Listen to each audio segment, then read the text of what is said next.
So Berkeley Springs, up around Hagerstown, Maryland, and in the Panhandle of West Virginia, just got shellacked by a 75 mile per hour wind producing storm that was moving around 75 miles per hour.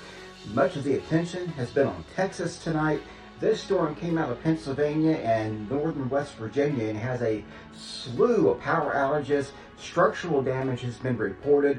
My sister lives in the area. They were on the southern end, and they had hail and high wind as well, tons of lightning, and now it's headed just north of Baltimore. So this thing happened out of a level 1 out of 5 severe risk.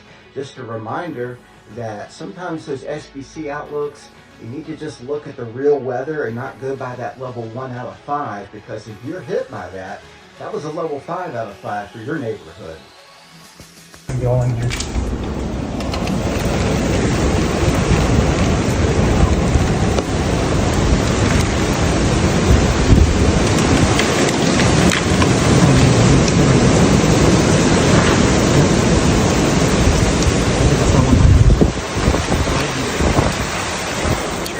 Yeah.